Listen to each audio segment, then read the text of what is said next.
3, 2, 1, and welcome back to Chasin the Racin. We have tonight as our co-host, we have Joe Ackroyd. How are we doing, son? I'm good. Brand's actually a bloody long way from Harrogate, though. It is. Do you know where Harrogate is? No, I don't know. Do you know where Leeds I know is? where Aragon is. But... Yeah, nowhere near that. Okay. Nowhere near that. I'm a northerner like you're a northerner. Okay. Fantastic. Now, we end up seeming to do like the continental lads on this side of things, and you've got a much better accent than me. Mate. So I'm going to let you introduce our guest for tonight. Niccolò Canepa. Is it Canepa or Canepa? Is Niccolò, first of all. Here we go. Can you say that? Canepa. Canepa. Niccolò Canepa. Niccolò Canepa. But most of the people in Italy said it wrong and say Canepa, so... I've always said Canepa, but then I did some commentating for Eurosport, and the guys were calling you Canepa. And I was like, I'm sure it's Canepa. Canepa. Yeah, Canepa. Niccolò Canepa. Good. But you can call me Nick, you can call me Canepa, you can call me how you want me. Can you say that one more time a little bit slower? That's quite arousing, I'm not going to lie. Go on. Niccolò Canepa. Oh, nice. Very nice. I tell you what, I must give a pre-warning as well. Okay, Top Rack was much more difficult to say. Niccolò Canepa is... He didn't even bother. Mate, I'm not even going to bother with yours. I can't even say my own name without changing tune. Never mind anyone else's. Top Rack. I couldn't even... Can you do it? No, I never did. In 4 years, I work with him and just call him Toprak. The surname doesn't exist for me. I have no idea how to say it. This is your chance. No way. Razgatlioglu. Yeah, you see? Well, you He's can't do good. it. This guy is good. You can't do it. Yeah, no, Razgatlioglu. But That's much better than me. It's nearer than you. It's my first time, though, so I can improve. Absolutely fantastic. So we are here down at Brands Hatch for the final round, and I must give a fair warning on this one because we're a little bit time restrained because your good lady is waiting for you in a hotel. Is that right? Yes, is that right? I hope she locked the door well.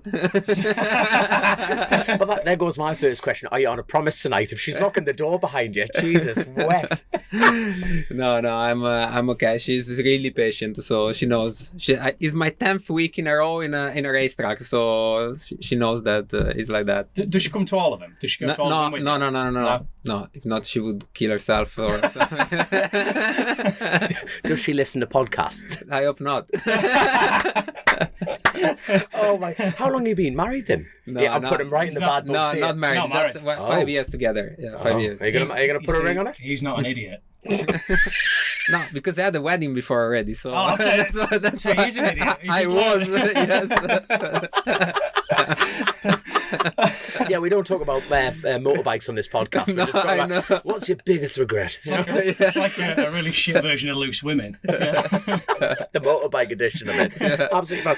So your 10th weekend in a row. Yes. Which was the first of the 10th. Yeah. Which was the first one of these. I don't remember anymore. It's It just was all- 10th week ago. So.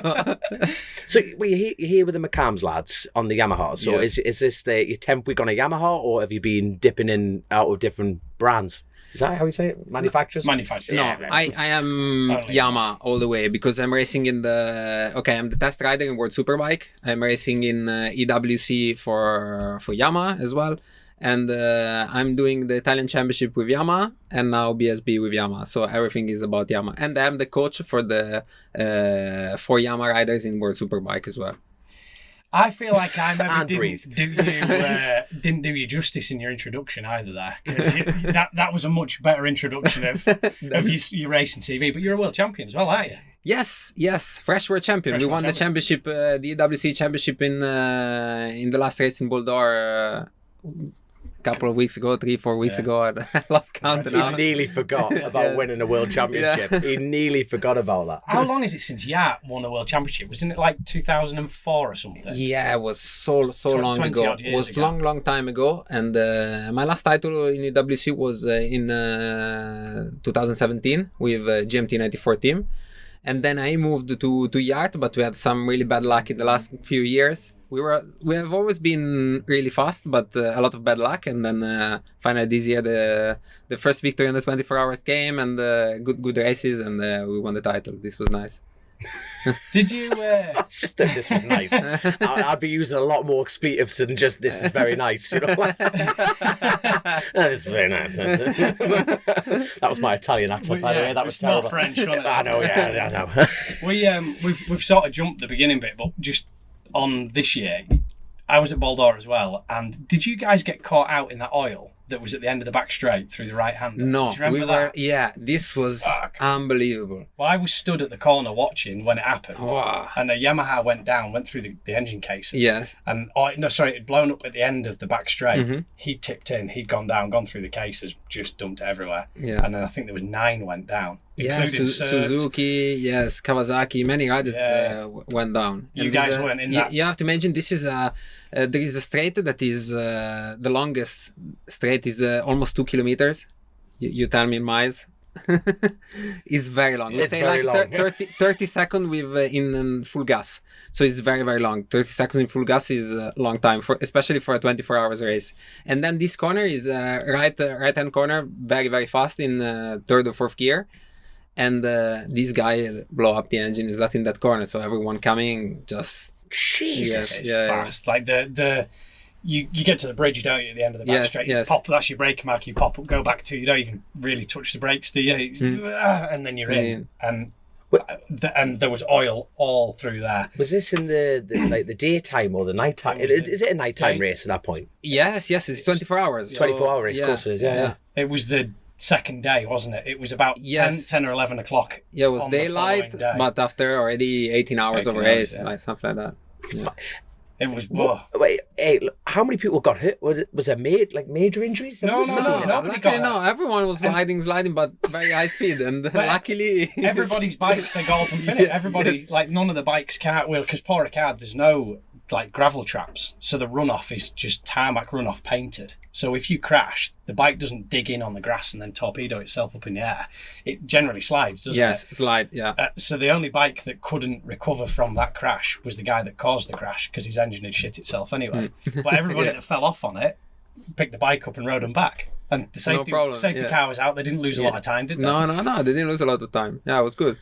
It's kind of a really unique thing about Paul Ricard as well. Is Yes. there is no grass, is there? Really? Yeah. But some corners is a problem because the run of fire is not that big. But that corner, the run of fire is like 3 football fields, so it's like you can slide forever and there's no problem. But some other corner, you slide, and then the bike smash, like what happened to Ducati. Yeah. They slide in a quite a slow corner, but the run of fire was small, and they completely smashed the bike on the. Even the next right-hander after where the oil was, my teammate in 21 crashed there, and he put the bike in the wall there because it's not that far away. It's fast into there, isn't it? Yeah. So, look at the draw. Look at the draw. So I feel like we need to go back to the beginning. Sorry. Don't you? Sorry, it's our job to control. It's mad because, like, you know, even at the introduction element, you just get sucked straight into the crack and you just want to talk about bikes. But it's a bit like people listen to this want to know what was your backstory. You know, straight into motorcycles at what age and how did you get into it? Mate, it's 25 years I'm racing. You want to listen whole or just do a short version? Hold on, how old are you? You only look 25. Never mind, you've been riding 25. I'm 35.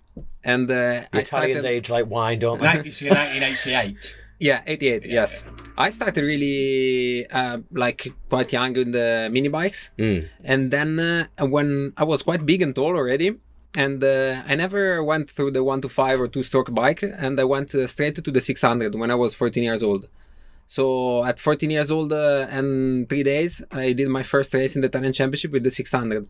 But at the time, I was the first one, so it was a big story in the news and the magazine because it was like my dad was crazy to put a kid on a 600 bike, and also back in that period the bikes were quite bigger than now, heavier, and was it like the steel frame 600s, the like the CBR 600s with the exhaust out the side? I did this. I remember my first bike was this Kawasaki 600, and it has the the fairing on the front and then some steel the hole there, so it's like really ugly. So you was 14. Yes. That was the minimum age in Italy. Yeah, it was the minimum age at the time to get the license. So I immediately, when I was 13 with the 600, then at 14 I started. And then I started my career with 4 strokes. because at the time they said, okay, everything is gonna be first stroke soon, so better to. I was already quite big, so okay, I started like that. And then after a couple of years, I went, was everything really quickly for me at the beginning, and really easy, let's say, because I went to the Stock 600 with Ducati. I finished second in the championship. I was developing in the same time the 1000cc bike Ducati. And I was pretty fast. So the year after, I won the Stock 1000 championship. So at the first year with the bike and everything. And so I won also here in Brands Hatch, the race. And it was the last time I came here. Oh, the cat's out the bag. No excuses this weekend for the McCallum's boys. That was European stock, though. Yes, it was still a World Cup. Was a World Cup. Right. And then after that, I in that year was developing the Superbike as well. So I was racing with Stock 1000 and doing the test rider for Ducati for the Superbike. And I was pretty fast. And the year after, I normally had to go to World Superbike because I had written in the contract that if I won the championship, I would have gone to Superbike with the factory team. But this didn't happen, and they offered me to do the test rider in MotoGP. So I was 18 or 19 years old, and I was already test rider for MotoGP for 1 year. So it was quite crazy. And who were the Superbike boys? It was Troy Bayliss and Fabrizio. Right, yeah. And it was quite easy. Everything, I was going on the bike, and when everything is easy, and I was doing track record in Mugello, I was doing some tests in Italy, and every time I was faster. So everything was like quite easy for me. It sounds like, you know how you went down the sport bike route on the Honda 600s and everything in that regard. That's actually a bit of a shock for me here listening. You went straight into test pilot of MotoGP. Like, you would think. Now, my illusion of Italy and Spain is that kids are like their PE lessons are on mini motorbikes, going out every weekend, and like the atmosphere is just so driven. Like motorbikes. It seemed like a very relaxed version of. Well, I didn't expect that, to be honest. So that transition into being a test rider for MotoGP from really riding bags of shite. How much of a shock was that? Yeah, was like the steps were huge and very quickly. And, huge. That's a huge. How did you go from? Because I feel like we jumped a bit there. No, that's him. Yeah, you went from being 14 to being a MotoGP test rider. How did those conversations come about? 'Cause to be a test rider, you've to have quite a unique skill set, haven't you? There's fast riders who are not necessarily good test riders because they can't relay the information of what the bike's doing, but they can just be naturally very fast. And then people like yourself need to be able to analyse every little corner of everything and be able to feed that back. So at what point did you realise in that time frame?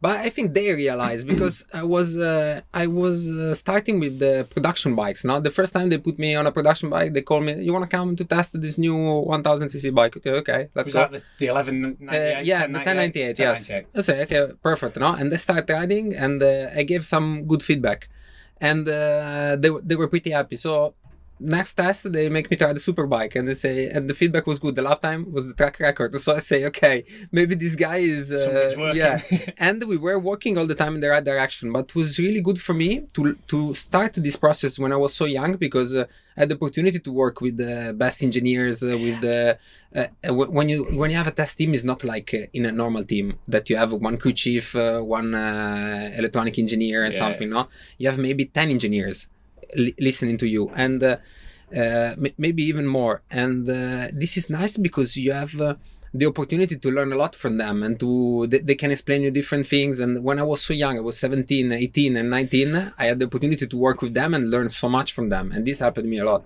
Did you have any guidance during these periods, or was it just you turning up, you got a job offer and you literally did this all yourself? Or who was mentoring you, or did you have a mentor? No, I had no Wow. one. Yeah, I had no one. Was my dad following me a bit, but not every race. And yeah, was basically I was in the hands of the Ducati management. And See, there's a lot of How does that isn't quick? Like there's a lot of 17-year-olds that can't give they can't even drive a bloody car. Never can't mind. give feedback, isn't there? You know, so Yeah. a lot of 17-year-olds. You're working in the Talent Cup. You'll have it where I bet you're banging your head against the wall, going, "Well, what's it doing? Oh, it's okay. Yeah, it's good." You know, like 17, you're not necessarily very good at it. So it's a bit of a rare talent. That, yeah, to be honest, I don't know. And I was lucky that I could work with them and that I could learn a lot since I was really young. And I every time, like I remember the first time I rode the MotoGP, there was the test rider at the time that had a crash and he broke something. He was injured. And I was testing the superbike and they asked me, okay, listen, we need to test some parts and we don't have the test rider. You want to jump on the bike? And I said, yes, of course. So this was my first experience of the MotoGP and was was like, that like? was crazy. The first time I was slower than the superbike. The first day was like so different. The MotoGP was such, especially that bike, that Ducati at the time was so difficult to Was ride. that the 1000 as well? It wasn't the 800, was it? No, it was the 800. Was it the 800? 800? Yeah. Ah, right. Were you disappointed? Why? No. Like, cause, like for me, like you know, Like meeting our your race, a heroes. new race, meeting the hero situation. It's your opportunity to get on a MotoGP bike, and you think this is the best the world can offer. Yes. Were you disappointed initially? Or did it live up to your expectations? Yes. No. I knew that the bike is so difficult, but you know, it's like you think that when you jump on a MotoGP bike, you're gonna be much faster, no? Yeah, So well- and then you ride it and say, okay, I have to relearn everything. Let's do a step back. Let's try to learn how is it. But the bike, especially the MotoGP, were so difficult to ride. Now it looks like it's a long time that I don't ride a MotoGP anymore, but looks like they are a bit easier to ride. What made it so difficult? So different? Compared to the superbike is the stiffness. Right. Was much more stiff, so the reaction of the bike were much more quicker and difficult to understand for me, that I was coming from Pirelli, coming from World Superbike and from bikes that are really production bike that are really soft and you can feel everything, no? Yeah. You have a proper feedback. In the MotoGP, the reaction are so quick, the bike is super stiff, and that is Did you don't get that feedback then? You don't sit up and brake and feel... no, you at some point you feel like it's more dangerous to do a warm-up lap than the race, you know, because you're not pushing and the bike was so unrideable. It was so difficult to ride. Yeah. What did your lap times get? So you're talking about your World Superbike lap time. Yes. You know, we're talking about that testing. Did you crack that time? Did you go faster on the MotoGP? The second day, yes. How but, much by? Not my like a second, not That's much. really- Yeah. That's big in our game. Yeah. But anyway, at the time, also the lap time between the MotoGP and Superbike, they were quite close. So already was not a bad lap time on a GP bike. Yeah. Who was the test rider at the time? Was it Pirra? Was Vittoriano Guareschi was called, and was the test rider. Stayed quite a long time. Then came Battaini, and then was Pirro after. Right. Yeah. Pirro's still a test rider now. Yes. Yeah. Yes. Yeah. He got injured last week in the Italian Championship, but yeah. So, yeah, well. Yeah, it you're was not a big accident there. That was not involved in that. So what year was this when you were a test rider in MotoGP? 2008. 2008. So like, let's talk about that lap time that you did on day 2. Where do you think you would have fared riding that bike in a race? Like, where would you have finished in that race? I don't know. What I He know. knows. No, it was 2007 the test. In 2008 when I was the proper test rider. This I don't remember. The 2007 the first time I rode, but I remember the other times because was really interesting because we were going on the 2 weeks before the race event. On the track, like for example, there was a race in Indianapolis. We were going 2 weeks before in Indianapolis. A race in Mugello, 2 weeks before in Mugello, because I was a test rider for tires. So with Bridgestone, I was testing all the tires, and I choose the tires for Casey and Melandri that then they had to race 2 weeks after. And this was nice because physically I was destroyed because I had to do like 3-4 race simulation per day. And on a GP bike, so physical and physically I was not that strong. So it was Baldo 24 hours easy. Yeah, but much worse. Yeah. 3 or 4 race simulation with a GP bike in a day is worse than a 24 hours. I can tell you that. Yeah. And Because your pace as well. You will have had to have to push. You have to do your And 20. also, I was thinking, okay, it's my opportunity to go to MotoGP the next year. So I say, I can have the direct comparison with the lap time that they are gonna do in 2 weeks in the race weekend, because the weather condition, they are pretty much the same, the temperature pretty much the same, the bike is same, tires are same. So okay, it's my opportunity to show that I can be fast. And so I was pushing. In every race simulation, I was crashing a lot as well, but it's like. Did they have a problem? Sorry. No, Karen, no, go. Were they all right with you crashing, or did that cause problems? They wanted me to push. So find it was limits. we had, it was not like a testing like probably I'm doing now, that I'm testing parts. You have to push, but you can have you must have some margin to don't smash bike every session. But at the time, they wanted me to push because they wanted really to get the best out of the feedback. They wanted the best feedback from the tires, and in the tires, if you want to do the race distance, if you keep half a second in the pocket at the end of the race, maybe the tires feels perfect. But if then somebody else ride it and go half a second faster every lap, the results completely different. Yes. I think that's every dream job for every motorcyclist. Yes. Like an engineer goes, I needed a crash. Not really. No, you know what I mean? Like, I don't think they were happy about it. No, they wouldn't have been, but in the same breath, it's like, we really needed to try that much harder. But I have a funny story. About that. The very first time I tried the MotoGP was like a strange bike, because they built this bike that they wanted to save fuel. So basically, the bike that you go at the end of the straight, full gas, like this was 20,000 RPM, and then you brake, and the bike shut off. So you arrive, and then you backshift, pam, pam, pam, but you don't hear anything. Then you enter into the corner and you release the brake, and then suddenly, the bike starts again. Why? And this is something that never come to race. And they were testing that, and the test rider crashed. I think he crashed I'm not fucking because surprised. of that. Yes, but it was the most awkward bike I've ever tried, because it was like you arrive. Imagine at the end of the Straight of Mugello, 340 km/h. I don't know how many miles there are, but So very, over very 200 fast. mile an hour, You brake and silence. That's like hitting a purpose false neutral. Yes. You know when we've all hit them. And Does it have engine braking at that point or not? Yeah, it does some engine brake, but the problem that the clutch was stuck. Like we had only 5mm of clutch usage. And so this engineer asked me, okay, we have to do some tests. We have to see if the riders go straight in the gravel, if they are able to go out with just 5mm of clutch. What, after being in the gravel? So the second day was like, okay, at the first corner, at the end of the straight, go on the gravel.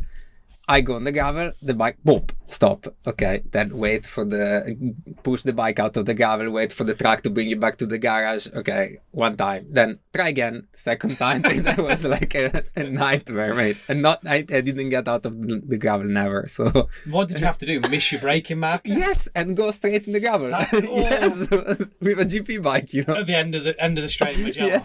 Yes. Over 200 mile an hour, just brake a bit like This was the worst test I did in my life. That's was a horrendous. disaster. But was race control aware that you were going to purposely ride? Yes. You'll have had the exclusive. Yeah, I was just alone on Mugello. Yeah. You know? Yeah. What? And that was to save fuel. That was a the goal was to save fuel, but then at the end we didn't use the system because for the rider it was too weird to ride with the engine that was off, and And was it controlled through the brake or through lean angle? I don't know. When it came back in again? I think was through brake. Yeah, it was connected to the brake. Yes. That sounds horrible. Yes. And also the transition between the engine off and on was not that smooth still, so it was not amazing to ride. That's why they didn't use at the end in the races. Because it was a shit idea. How many years were you MotoGP testing then? I did only 1 year because the year after, what I told you that I was doing the race simulation and that was 2 weeks before. Mm-hmm.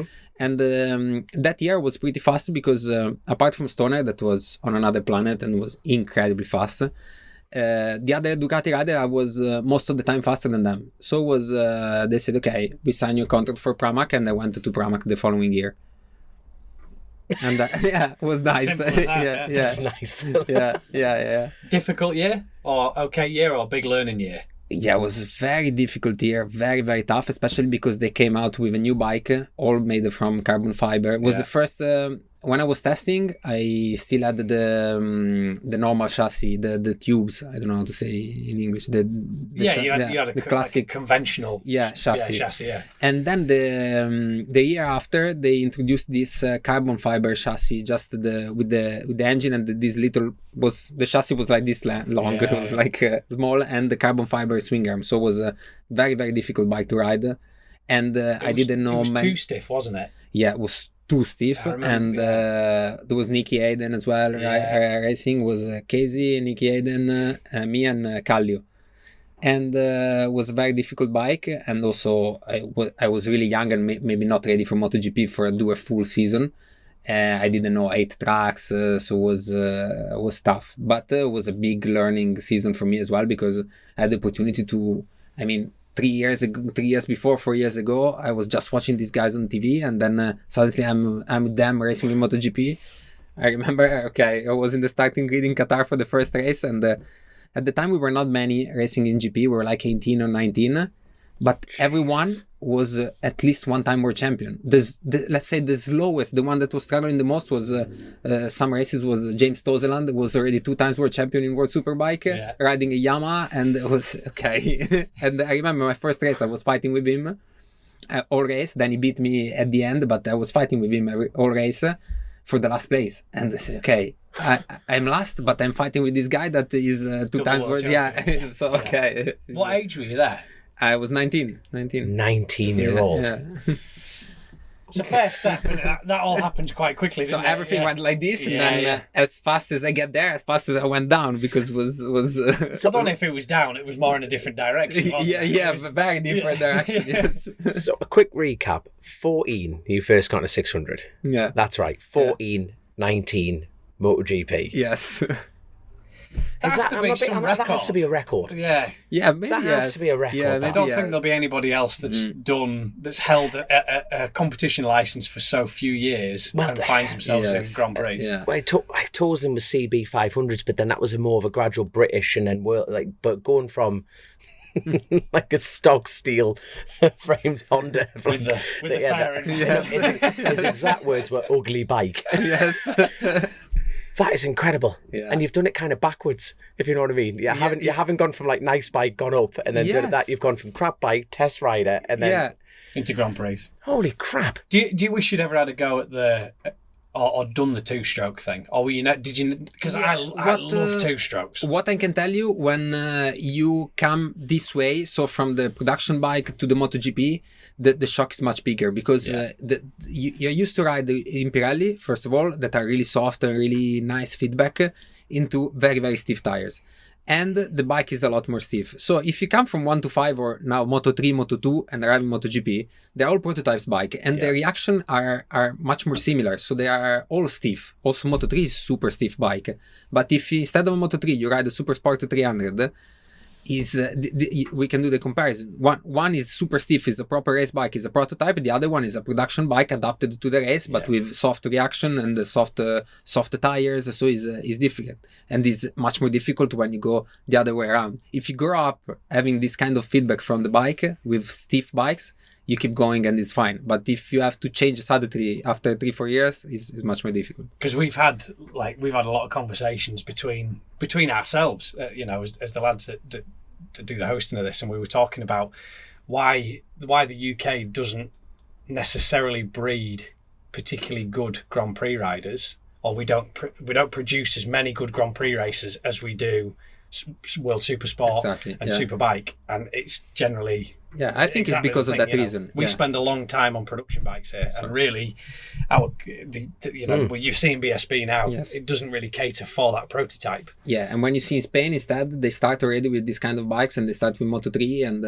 pre-Moto3. Big Moto2 class out there as well. Big Moto2 class, and so they kind of grow up with this kind of bikes, and this is a different way of growing up. But there's been many good riders also that did my way that succeed, like Ben Spies or Cal Crutchlow. There are many that did very, very well coming from the production bikes. So they had more talent than me for sure. So it's not. That's hard to believe. Like, I'm not being funny. That is hard to believe. Yeah. No, I'm not being like, think like the 8 billion people live on the planet, and you think that talent pool is extremely narrow, and like, when you're listening to this short part of your story, we haven't even got into the rest of it. That is incredible. That is absolutely incredible. But I'll tell you what, before we leave the MotoGP element totally, you did briefly touch on it, saying the bikes would be easier to ride now. Yeah. Let's talk about that a bit. Like, how would you fare on a modern, like today's date, MotoGP bike? I believe that now they are a bit easier. Right. So I see also the gap that there was at the time between there was Jorge Lorenzo, Pedrosa, Valentino, there was Casey Stoner, and the gap between the first and the last was quite big. And now you see the gap from first to last is very, very small. So for sure it's very competitive. But looks like the bike and the tires as well allows all the riders to arrive at a certain level quite quickly. Before was not like that. There was just these aliens, let's say Valentino, Pedrosa, Jorge, Casey, that they could do something really, really special with that bike, and the others that were struggling, no? And if we go to Sachsen or Mugello or Misano, they were all the time there in front. And if you remember, now every race, if you are a little bit better than somebody else, if you find the setting a little bit faster, then you can win. The race after you can be 10th or 15th, you know. And do you think that's a credit to the manufacturers that are all stepping their game up, or do you give the credit there to the FIM for writing a rule book that makes it more level? I think it's more the manufacturer that they step by step, also with aerodynamics and everything, that makes the bike a little bit more similar one to another, let's say, and a little bit easier to ride for the riders. Do you reckon Honda will get back to winning ways? Because now that Marquez, let's talk about, like, we don't get a MotoGP rider on every day, do we? Let's face it. But like, do you reckon do you reckon Honda are going to get back up there again? Yeah, sooner or later for sure, but not in a short term. Are you a gambling man? Are you a gambling not really. I just lose money when I gamble.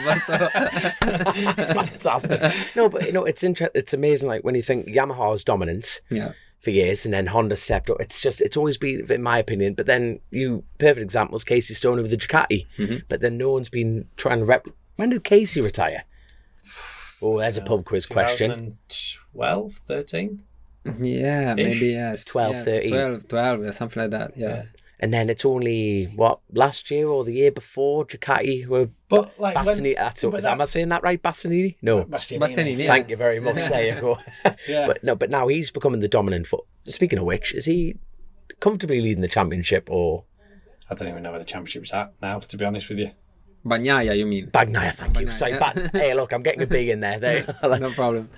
Yeah, is up and down. It's circles at the end, because in some moment Yamaha is the strongest, and then now he's struggling, no? But I'm pretty sure that Yamaha will come back up, like same as Honda, and needs to find the good people, and you have to have a good test rider. You have to have good engineers that build the engine, the chassis, the suspension. There's so many things that you can change on a bike that is unlimited. Sometimes when they change the rules and it almost makes all the manufacturers have to completely rethink everything, that's the opportunity, isn't it? When Honda will, that might be the thing. A couple of years down the line, they'll say, okay, now aero's got to go. So is this the squat thing. We're going to come back a little bit, make it a little bit more affordable. Then all of a sudden everyone's got to fucking, oh God, what do we do? Yeah. That might be the opportunity where Honda go, okay, well.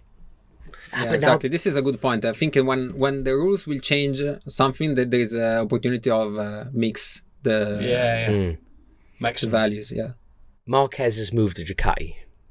Now that Honda have lost, would you class Marquez as one of those aliens? You were talking about. Yeah, I think so. Yeah, it's one of those aliens. Yeah. There we are. So him on a Ducati, everyone's saying we'll never see him again. Do you agree with that? Will he just win the championships? I think he's gonna be really, really fast for sure. Yeah, he's gonna be really fast because he rides with the Ducati on track, so he see what the other bikes can do. And normally, a guy now he has a lot of experience.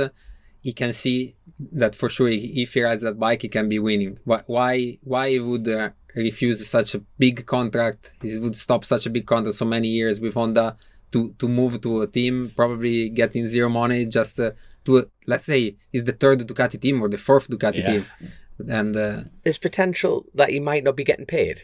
Yeah, I think so. Really? Yeah, it's possible. Yeah, he has his sponsors and everything, but for sure the contract that he had, the proposal that he had from Honda was It would huge. have been massive, of course it would. But that's a shot. Yeah, again, obviously he's got his sponsors that would he'd be getting money from on a personal level, but was there never not a really talk thought that. he was going to buy Grassini? I heard that. At one point, that was the conversation that I'd heard, was he was going to buy the Grassini team. Somebody said that, but sometimes as well, you'll know as a rider, you just got to be in the right space to enjoy your riding, to be fast again. Exactly. And he's not happy where he is. His head's gone. He's not enjoying himself. The motivation is so important. When you have the right motivation, and probably he arrived at the moment that he couldn't improve. He didn't see any improvement. He injured himself so many times. He crashed so many times that he said, okay, now I want something different. And I understand him. As a sportsman, I understand him. Not only a rider, as a sportsman in general. Sometimes you need to perform at your best. You need new challenges. You need. I was watching last night Senna movie, and I was thinking about that. About also what you said about when the rules change.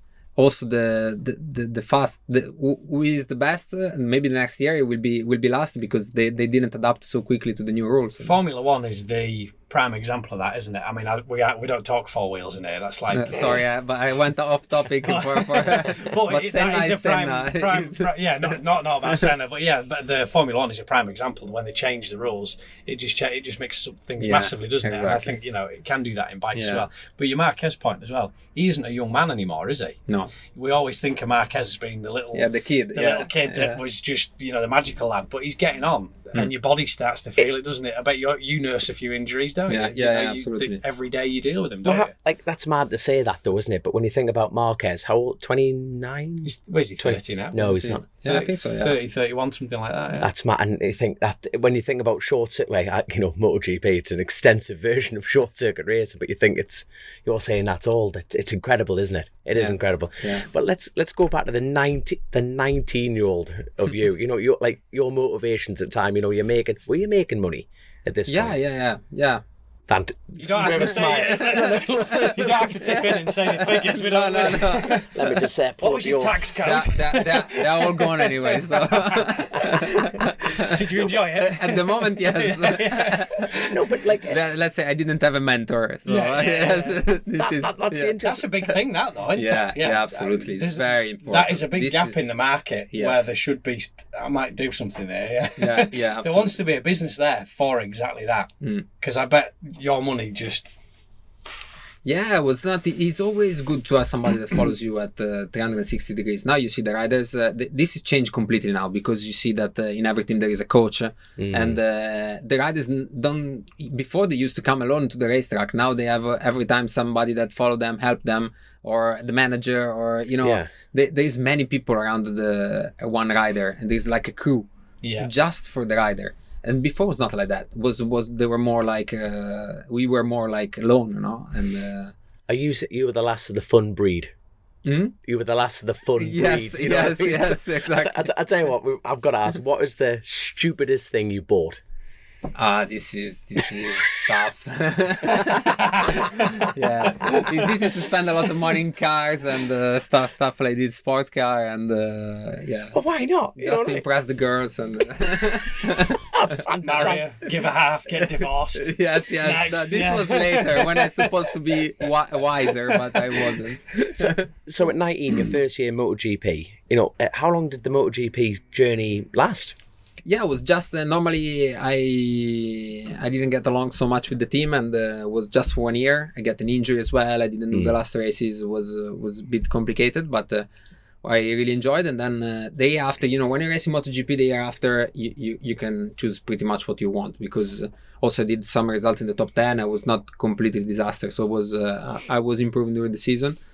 And so let's say, okay, there was 2010, first year of Moto2, first ever year of Moto2. So was a big question mark about which bike was going to be fast, which bike, because we had no experience about that. It was the first ever year. So I say, okay, I have many opportunities. I signed with the team that won the 2009 World Champion in 250. So it's the best team, you know. I say, okay, probably will be the best team. And I had many offers.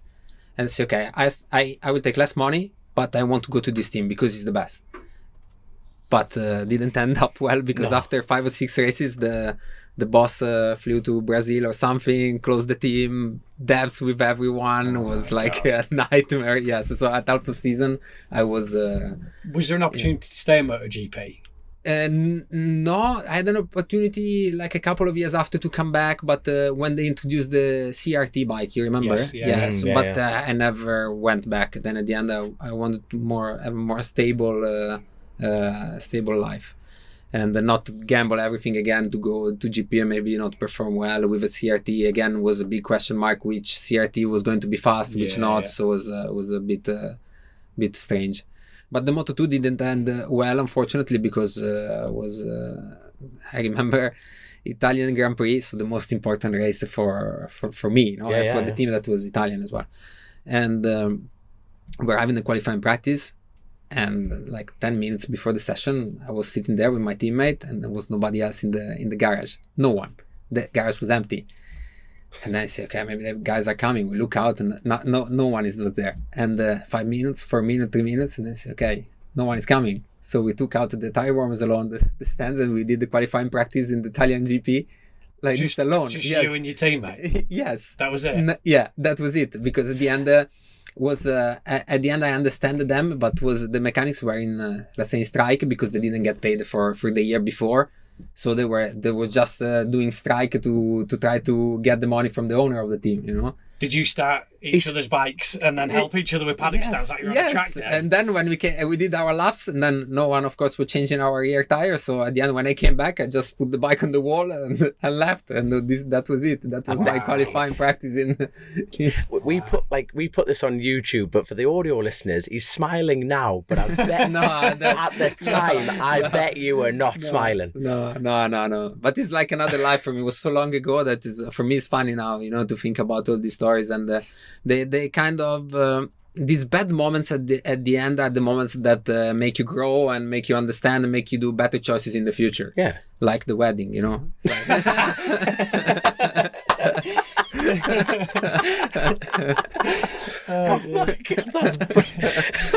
That's do you know when you left?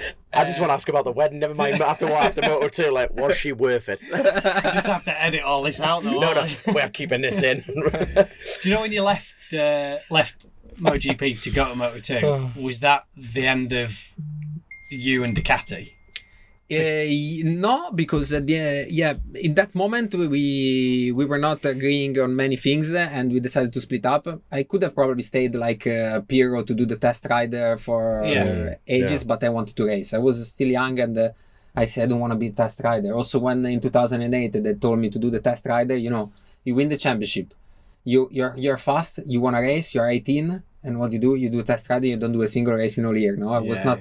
It's weird. No, it's not what you expect. It's a thankless task as well, isn't it? You do all that development work, you put all that time and effort in, and nobody ever knows or thanks you for anything. Yeah, but this the people that are benefiting from it. Yeah, this for me was fine, but I just felt like the 1098 was my bike because I built it and I really done like I liked it, and it was so easy for me to do lap times with it. So I'm pretty sure that if I was going instead of test riding MotoGP on Superbike that year, probably my career would have stayed in Superbike in factory teams for years, but. Has been like this, but it's been nice to have all this kind of opportunity, all this kind of championship categories and everything, because now I know that if I jump on a Superbike or like BSB or Italian Championship, I can swap bikes, tires and everything, and I can give a feedback that is probably a correct feedback to improve the bike and to go faster. And this I accepted it, and I like also this kind of job, so it's nice. When did you start with Yamaha then? Yamaha I started with them in 2016. At the end of the Moto2? No, it was then Moto2, then I came back to Superbike. I did some years in Superbike, some years in stock, but all the time with private teams and most of the time with Ducati. And some good results, some nice races, some nice qualifying. Was up and down, some injuries as well. And then in 2016 I had the offer to go to endurance with Yamaha, and I say, okay, when you are in the private team, I was also bad luck. I think many years in Superbike, I was not getting paid because the team closed or because the team boss was at debts somehow with some people, and so like in Moto2, so it was so difficult. And at the end, I say, okay, I'm on my own. I have to. I think I'm a good rider. I think I can make money from this. And at some point, I say, okay, is my job or I do something else? Yeah. And I believe that this could have been my job. And I say, okay, but I need to race for a brand, for a manufacturer, because I cannot keep racing with this bad private team that they don't pay you, they don't pay the mechanics, and this all the time struggle to get the money, to get the expenses that you pay and everything. So okay, you know what? I want a contract with Yamaha, and I know that, and this was the best choice of my life, because at the end I win two titles in EWC. I enjoy so much. I met so many nice people, and I feel like I'm really part of the Yamaha family, and this for me is the best part. So, if you don't mind me asking, how did you go about looking for a manufacturer? You know, how did the Yamaha? It was already a couple of years that they were calling me to do World Endurance, and I refused for 2 years, and then I say, okay, now I want to go there, and they say, okay, maybe it could be a step back. Is a step back from Superbike. Let's say it's a different championship, and okay, Superbike is more famous and everything, but I don't care. I want to have the opportunity to have, first of all, a bike that I could win with. And second, stability in my life. I don't want to chase the people to get my money and something. So I say, okay, I want to race with a bike that and with a team that give me the opportunity to win a race and to win a championship. And this happened because we win so many races with GMT 94. We win the championship. I finished 2 times second. So it was really, really nice. And I started again enjoying riding the motorcycle, because I was not thinking if to solve the problem of the others. No, I was just thinking to ride and to enjoy and to have fun. And this is the best way at the end to go fast, because if you have your mind is free and you enjoy riding, the lap time can much easier. You need to explain to people listening just how different EWC is to other championships. Yes. Because I bang on about it, and I just sound like I'm making up the numbers basically. You're at the front, but I know that you and people like Gintoli and D'Amelio, all you guys that are world-class Grand Prix riders, you all have exactly the same love and passion and feeling for EWC that I do, making up the numbers. But you need to explain what it is about it. Well, I was. It's something that or you love or you hate. I know some rider that came and did the 24 hours and say never again. So I say forget about it. I will do something else. For me, it was like instant love. No, it was amazing. I remember I didn't know when they called me for 2 years. The third year I accepted. I didn't know anything about endurance. I never watched a race before. I didn't know who was the best team, who was winning. I didn't know nothing, absolutely nothing. And I said, okay, let's try to see some YouTube videos, no? And I remember. I remember this was David Checa that after like 24 hours, I see that they had to help him to get off the bike, no? Like he couldn't walk anymore. I say, wow. This is gonna be tough. I went to my personal trainer and I said, look at that. After 24 hours, this guy is destroyed. He's completely fucked. We need to train a lot. So I spent all winter like training. Then I came to the first test in March, and I speak with David and try to understand. And he said, yes, last year I had a broken leg and I did it 24 hours. So that's why they were helping him to get off the bike, you know. He was not like destroyed or too tired from the 24 hours. He just had a broken leg. Fucking YouTube. I knew I should have read the bit underneath. Yes. When did you tell your personal trainer that he had a broken leg, or did you? Yeah, at the end I was happy because I said, okay, for sure I'm the fittest man here, because no one trained more than me in this winter. So. That's brilliant. How serious do you take your training now? Yeah, compared to that. Yeah, then I'm much more relaxed now. I train half than before. But that's fantastic. Yeah. Did I see that you had Marvin with you at Donington, didn't you? Yeah. Which my I thought was nice. Yeah, sorry, yeah. Because I always as well talk about the fact that I think for me in EWC that bond between you and your teammates is such an important thing. You've got to be all like mates and pulling together. If there's one selfish bastard in there, it doesn't work. Yeah, No. exactly. Instantly. This is the point, and this is amazing because you know the you have to understand that you come from normal racing where the teammate is your first enemy. You have to beat him because you know that you have the same package, and of course you have if he's faster than you means that he has better skills, not a better bike. There is no excuses, and there you have to help him because you have two teammates, and if one of them is going slow, you have to help him to go faster because it will affect your race as well. And then also another important aspect is that you have to understand that if you do a mistake, you're gonna and you crash, you're gonna destroy the race not only of yourself but also of the other two teammates. And also another important aspect is that if somebody else is crashing, your teammate is crashing and is destroying your race, you have to accept it because next time can happen to yourself and it can happen to him again or something. So is a different mentality, but is really, really nice because at the end of a 24 hours, especially when you win, you feel like you did something special, no? And the bond that you create with not only with your teammates but also with the team, because the team is the active part in the race, because during the pit stop they change the tires, they have to repair the bike if there is a problem. So it's not like in the speed racing normal that when you start the race you are on your own. There so many people are involved to achieve the result, and so you really feel this vibe, this connection between the people to work together for such a long time, because 24 hours is a long time. It's nice. So when you're doing world endurance, were you doing any other like racing? Like, were you doing short circuits as well between this, or was it fully committed to sole world endurance? Yeah, just world endurance. Right. Yes, and then I kept doing all the time the test rider. And I'm racing in this BSB, I'm doing Italian Championship, and doing other stuff because I feel like it's very important for a rider not only to do endurance but also to do some speed races. Also because it's only 4 races in world endurance, and it's not enough to do 4 races in 1 year. That was going to be my, like, when we like get this conversation transitioned into BSB. That was my when the news got announced. It was like world endurance. Now, me never doing one before, you're thinking this is a total different style of racing, and you've already answered that question that you've done bits between, but how much difference is it? You know, you're going from what's a BSB race around here? 20 laps. 20 laps, yeah. 20 laps to 24 hours. Yes. Well, let's say is the 20 laps is much more intense. You have the start, you have you cannot do a small mistake, especially in BSB where the level, so many riders are fast. So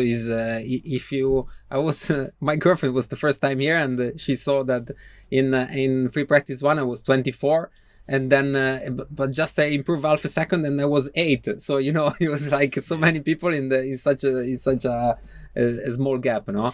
And in EWC is different because you basically have to do for 24 hours. We push for 24 hours like very, very fast. It's not like we keep something in the pocket. We always push, because if you want to win against people like Guintoli or Di Meglio, they are all fast, and you need to push all the time. But you don't have most of the time this fight like fairing against fairing. You're not together. You know, you're fighting against the lap time and the pace, and is your pitboard, you know, every time that you want to see the gap that is improving from the guy behind or closing from the guy in front.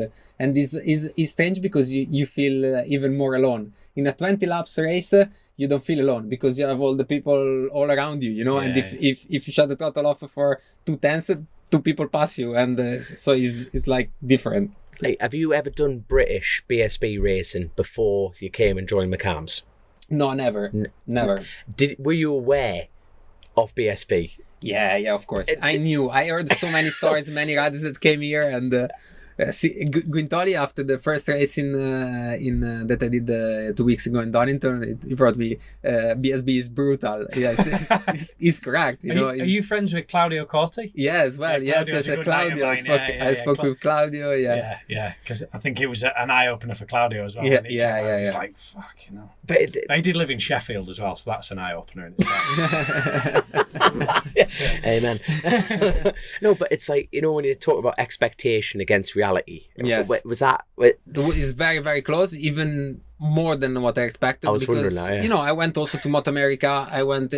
You cannot say, also I believe that if some of the top riders here come to the Italian Championship and there is Pirro, there is this Del Bianco, there is some good riders, it's difficult for them to immediately to win, because when you race in a national championship that is in America, in UK or in Italy, you have to think about that there are some riders that for 10 years they are racing in this circuit with this kind of bike, with these tires, with no traction control and wheel control, for example, in BSB.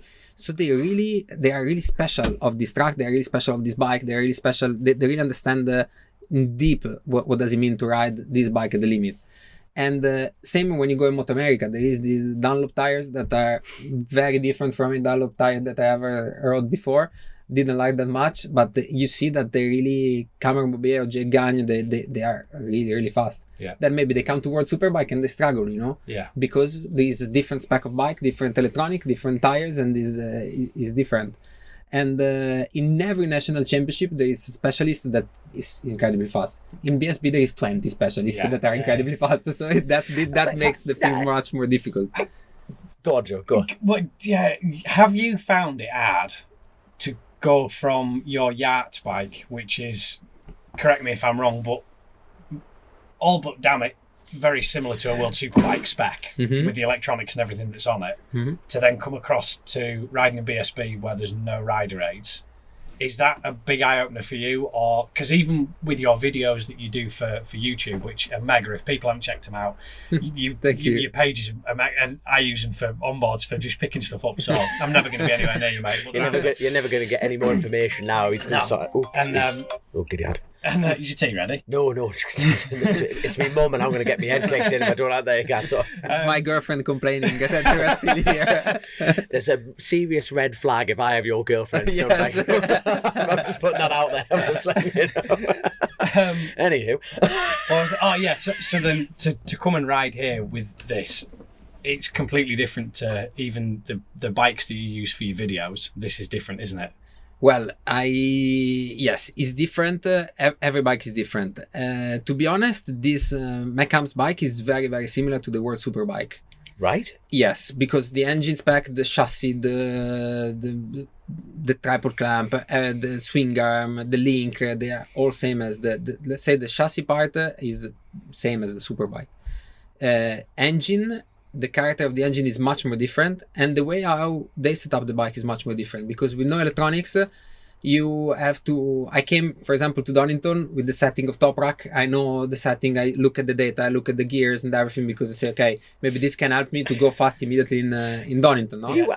That's incredible how you can just get Top Rack's data. Is that just a Yamaha? Of course, this is my job. He's developed it for Top Rack. That's interesting though. You know what I mean? Imagine just ringing up Top Rack going, "Hello, son. You know how many clicks a rebound?" I was incredible. The race before, I don't remember, we were in Aragon or something. In Aragon, your hometown. Yeah, my hometown. That'll stick. That will stick. You have a tan. And I look at the data and say, okay, I studied a bit, to arrive in Donington ready. But then I came here and I realized that the way even if the bike is very similar and you ride on Pirelli, the guys here ride in a different way, because with no traction control, the engine character, they did an amazing job in Mechams, because it's so smooth, so nice to ride, but is very far from the aggressiveness of the Superbike engine. And with no traction control, you have to have more corner speed, more like a 600 style, let's say. And with the Superbike, instead, is more stop and go, especially with Top Rack riding style, that he has the bike like for braking and really stop the bike into the middle of the corner and then pick up and goes. This you don't see so much in BSB. The brake is more smooth and is more corner speed. And so I understood that in Donington, but the beginning was quite shocking. Say, okay, the bike is same, but have to begin in a different way. And this was tough. The EWC bike is much more different, because we have Bridgestone tires, first of all, and this requires a completely different development from chassis point of view, swing arm, linkage, triple clamp, everything. So we use everything different. The electronic is the same as the Superbike, so this helps because it's a good safety help, let's say. But the chassis is very, very different, and the way how you ride the bike is again different.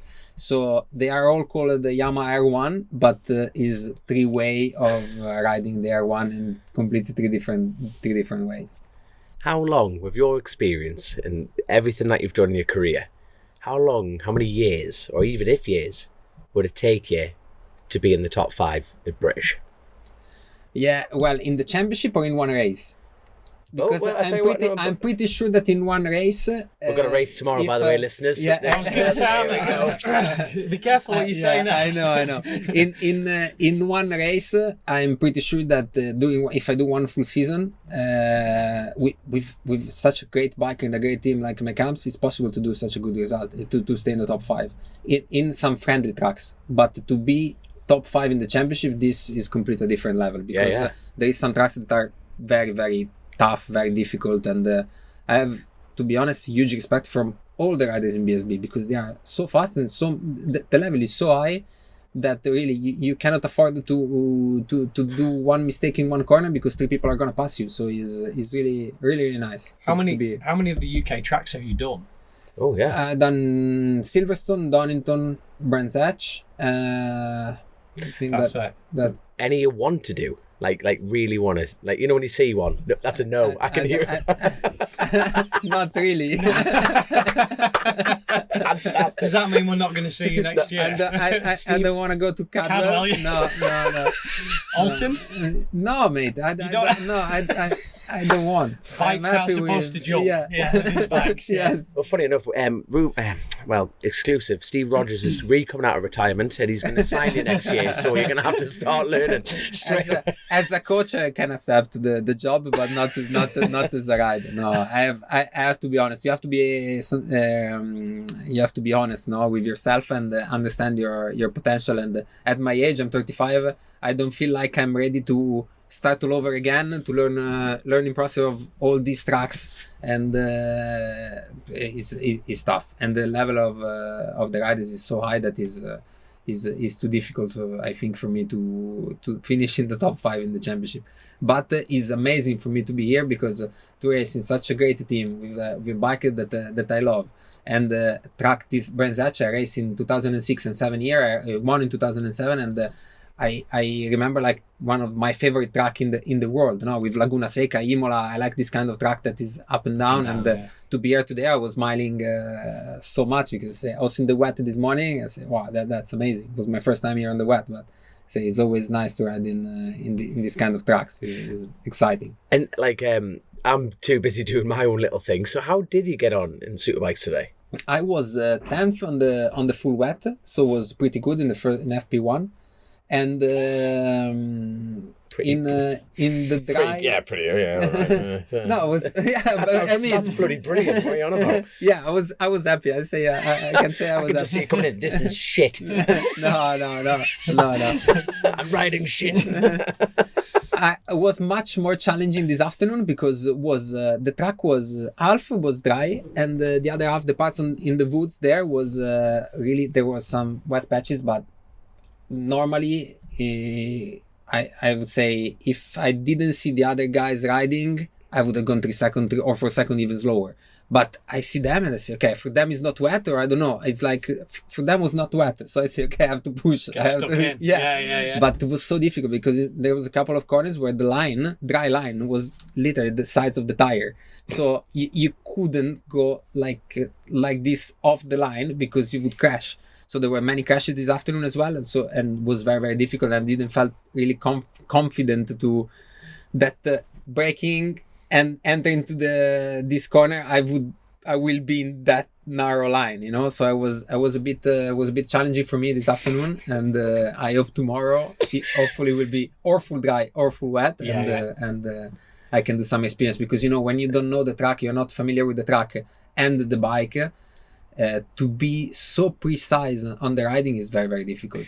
I tell you what's going to be interesting tomorrow is we've had a very very, very un-English weather this year. It's been quite warm from the word go, and riding in cold conditions. But you lads, you two, with the World Endurance, you know how to handle cold conditions. And like tomorrow is not looking, it's looking dry, but it's looking a bit fresher. So let's hope that plays in your hands. Yeah, we have to see that. But I remember I'm picking him up something. You did Le Mans. Yeah, Le Mans was unbelievable. It was like I in the didn't do night. it, but I was commentating on it. Yeah, the people were crashing behind the safety car because It was so cold. 3 degrees during the night. So it was like you guys were coming in and couldn't feel your hands. Yeah. It was And I was pretty good in that race because I understood that the only way to go fast was to straight after the box, was the garage, was to push at 100%. Because if you don't put the heat on the tire and you start going slow, you crash. So I really had to push at 100% from the first corner. And this, for your brain, is not the correct way, but at the end it was the correct way, and I was able to go really fast. But I saw some riders that were not pushing so much, and they were crashing like stupid crashes because they couldn't generate any heat on the tire. Yeah. Do you know what surprised me? So I've had a couple of years away from EWC and was the 4th rider at Baldor for the Metis team on that experimental bike. Nice. And we did the Tuesday test. You and Hanneke came past me. One on the left and one on the right. No, you were both up the inside, to be fair. But what I'd forgotten was how crazy the French guys are straight out the box. Yeah. They're like qualifying. They don't do an outlap, do they? There is no thing as an outlap. It's just banzai. Yes, because you have to consider in 24 hours, we work a lot on that. Yeah. Is the time is keep running. So if you lose time going into the pit lane or going out of the pit lane, it's easy to lose 3-4 seconds. Yeah. To gain 3-4 seconds when you're at your pace, at your maximum, is much more difficult 1/10 at a time, no? Yeah. But to lose 4 seconds in the auto lap is super easy if you don't get the confidence immediately with the new tire. And so is really, this is very, very important. And this GMT94, they told me everything about endurance in the beginning because I didn't know nothing. All the strategies that there is behind the time that, for example, a rider that go 1/10 lap slower for the 24 hours means that at the end of the races you get more than 1 lap behind. You do your bike is a worse fuel consumption, and you do 1 lap less than your competitor means that at the end of the race you will do one more stop. One more stop means 1 minute and a half. So basically you start the race already. If you do 1 lap less than the others, you already know that you have a gap from this guy of 1 minute and a half. So you have to catch him riding, and it's not easy 1 minute and a half riding. So there is all this because everything in 24 hours is huge. If you think about 1/10 is nothing, but in 24 hours is big. 1 pit stop is not much, but in 24 hours 1 lap is not much, but it's 1 pit stop at the end of the race, so it's a lot. The only thing that goes with that is that anything can happen. Yeah, anything like can that happen. Ducati last year at Baldor. The Ducati led for, well, they were leading with 40 minutes to go, weren't they? They were 23 hours and 10 minutes or 20 minutes into the race. They had 40 minutes left, and the clutch shit itself, didn't it? Yeah. And they finished 4th, did they? I don't know. Yeah, 4th. Yeah, they lost the podium. At the end they were not. But they'd led the race for. They didn't lead from the word go. But you guys, is it worse knacking it at the beginning of the race or knacking it at the end like that? To be honest, for me, it's better if I always say if the engine have to go up, it's better that this happen in the first 10 minutes, and then at the end I don't do 23 hours and I'm destroyed. And then the factory BMW Superstock bike did it do 4 corners? Never. Or 1? Oh, that did 1 lap. The Wojcik Superbike didn't do a lap. Wow. Baldor didn't do one lap. That's a lot of money spent for half a lap. The Metis did 22 hours and then did a rod. Yeah. God. And that's the other side. Then it's not just the riders. You see the team.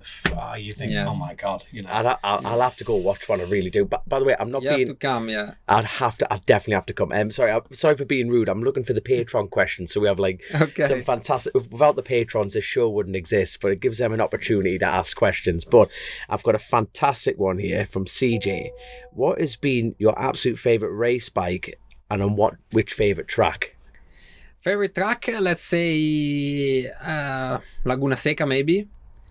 And favorite bike, the bike that I love the most maybe is really the Yard R1, because it's a bike that is so easy to ride, and at the end we won a race with that. We won the championship this year, so is really a bike that you jump on it and you can immediately be fast. And this is so smooth, so nice, and I love it. It wasn't going to say Kawasaki, was it? I've got one for you from actually from one of my best mates, Ty. He said he's from Aragon as well. He's from Aragon. He's not. He's a bit further south. He said, "Have you got any pre-race rituals?" Ty, that's a good question. To be honest, she's locked up in the hotel. Yeah, I was going to say they're involved in missus. Damn it, you beat me to it. Not really rituals, but I like to do the things in the same way, you know, every day. When so I have like a routine of things that I do, and I always follow the same plan. But this helps me to get the concentration to be focused when I'm on the bike. But I know many riders, and the problem with the age is with the beginning. So 10 years ago I was doing one thing, then I had another one, and there was two. Because it worked. Yeah, and then it was 3, and then it was 4. Then you start having 10 or 15 procedure to do that. Okay, I have to do this. I should start writing because it's too many things. Do you have like anything that you do where I have to put my left boot on, then my right boot, and then I have to do my left glove, my right glove? Yeah, so it's not even like a ritual. Yeah, you just have your routine. Exactly. This is a routine. This is what I'm talking about. Yeah. But before was just maybe the left glove first and the right glove after. Then start the boot. Then start out the way you put it. And then become a mess. Yes. We had a voice question. Yes. Yes. I will pull that up. Carry on talking. Sorry, I will find that straight away. I think it's a really good question that actually is. Well, I haven't even heard this, but you will hear this. Hold on. That's technology. Come on. Hello? Is it coming through the bloody? Is it on the Bluetooth? Do you want me to play it? I was just. Oh, sorry. This will go. If we could get your opinion on MotoE and whether you think that is a sustainable answer to bike racing with the climate issues in consideration, or if you think maybe alternate fuels is a better solution. Thanks as always to Joe and Dom and Grace. Thank you. I think that's an awesome question. This is a nice question, and also I forgot to say I race in MotoE for a couple of years as well. So just to add some more confusion because 2 years ago I was testing the superbike on Pirelli, racing in MotoE with Michelin, racing in the Italian Championship with Dunlop, and EWC with Bridgestone. So it was a bit confusing for me 2 years ago. And I said, I better slow down, because like this I cannot switch bike and tires every weekend, because at the end you cannot perform at 100%. Ends up being counterproductive. Yeah. At the end you cannot give your best. Like if somebody ride only Dunlop, at the end he's gonna be better than you for sure. Then last week was Michelin, 2 weeks ago Bridgestone, so it's not possible. Anyway, MotoE is I don't know if it's really the future, to be honest, because first of all we are racing to promote, let's say, the bikes that the people are gonna buy, no? The people that love motorcycle buy and they use. I don't think many people are interested in buying an electric bike, because why you buy a bike? Or you to go on the track and go faster, and you cannot wait 5 hours. You do one session and wait 5 hours that the thing is recharging, so it's not gonna work. They have no soul though, do they? Yeah, exactly. Or you. You're right, though. You're right. Or you buy a bike like let's say a touring bike to do kilometers, to go to like with your wife to do in the hills and touring. It's like having a girlfriend and taking all the fun stuff off her. Yeah. Exactly. Just a body. Just nothing. Yeah. No fun stuff. And are they characterless? Are they like just soulless? Wait. Sorry. And basically, you cannot do the touring. You cannot do the racing, because obviously you cannot do like when you go on a day, on a track day, you do 5 or 6 sessions a day. Like this, you have to do 2 or 3 because the thing has to recharge, so it's not possible. So I don't see really a great future in that. and they are heavier. The battery doesn't last as long as you want, because the races are 7, 8, 9 laps. For me, it's not long enough, especially coming from 24 hours. Then the week after, I'm in 7 laps race, so it was tough. I was talking to Luca Vitali, Yes, and he said that he got invited to do and he turned it down because You love a name drop, by the way. No, because he's Italian and you'll know him. yeah. So, and he said you only do 1 practice session and 1 race. Yeah. You do a couple of practice sessions, the qualifying and the But they're race. really short sessions. Really short sessions. It's like the You do 9, 10 F900. laps. No, yes, but he just Yeah. said there's too quick. almost no point Yeah. in going and giving the time. So at the end is nice, because they're trying to do something to make the motorcycle green, to give a nice message. Michelin is doing these recycled tires, not recycled tires, but tires made from recycled material. So the kind of idea is nice, until the let's say the technology will allow us to have a motorcycle that can make 300-400 kilometers if you want to do some touring, or a normal track day with 5-6 sessions. I don't see it as something that the people are going to buy for themselves and to enjoy the motorcycle as we know it now. What is really interesting for me is that, for example, in Japan Superbike, they are racing with the fuel, with alternative fuel that is biofuel that is. And apparently it's working really well. In World Superbike next year will be 40% biofuel, if I understood well. Yeah, it should be like that. And next year, in 2 years. So anyway, probably next year already.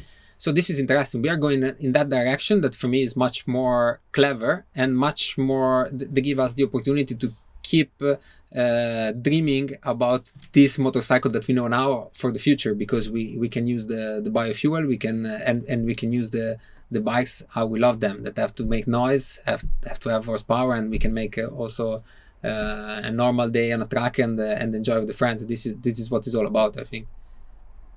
I like the answer. Good. That was fun. That was actually too clean of an answer. I love it. That was very. I'm voting you for prime the end, minister. It's very diplomatic. I can say I had fun also with the MotoE, but if you ask me to choose, I will not hesitate 1/10 of a second. Internal combustion engine. Of course, it's normal. No, I tell you what, you hit the nail on the head, Joe. Though, that like it's the soul of it, isn't it? You're sitting on there. It's just, I totally agree with that. There was a 100%. clip, wasn't there, that was doing the rounds on Instagram or something of a little kid.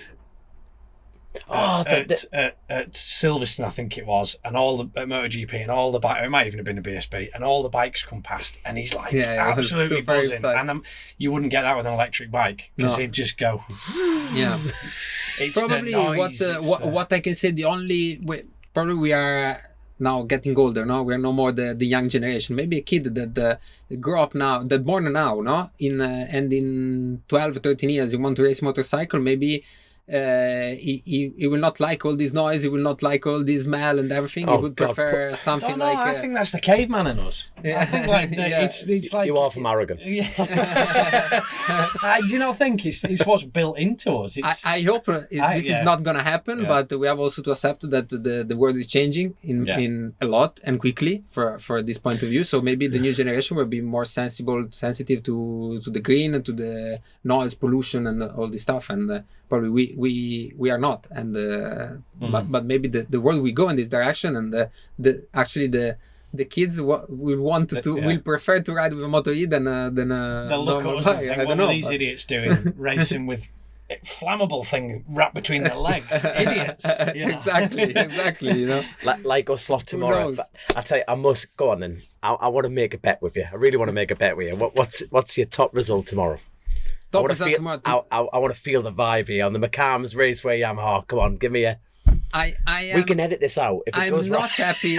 To be honest, I'm not happy about today, because I was just hoping in Donington or in here to have a weekend with the same condition in every session, because in Donington I was starting from FP1 16, then 14, then 7 in qualifying, and I saw a progression. No, I was adapting. Yeah. And I say, okay, if now we do a race, probably I finish in top 10, and tomorrow I can try to be one result in top 5, like I promised you. But this didn't happen because the conditions in Donington were changing, and here is the same. Today we lost. At the end I can say that today was not really helping for me, because I don't come in this track from 2007.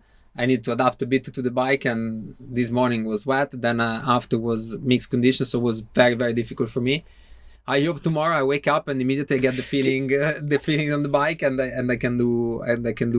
I want to finish in top 10 all 3 races. This is my target. I don't want to stay out of top 10. I will be angry. That's top yes. 10 in all 3 races. Yes. Do you, I'm going to end up going down a little bit of a rabbit hole here, and I don't mean to, but do you know how analytical you are? I can hear like you can pick things out that other riders can't.